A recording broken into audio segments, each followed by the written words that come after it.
Good day sa inyo mga paps. May share lang ako sa inyo about sa mount ng action camera.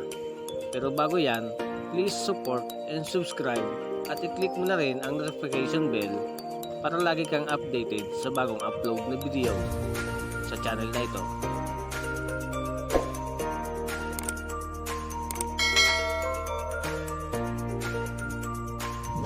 Mga paps, bali bumili ako ng ganitong mount. Kaya lang, ang problema ko sa helmet, hindi na maisarado ang lens nito.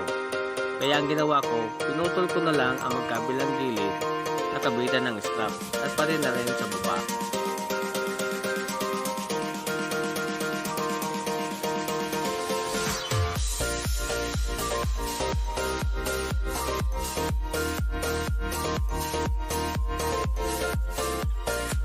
Kaya panoorin nyo na lang mga paps kung paano ko siya ginawa at kung ano ang kinalabasan. Kaya tara!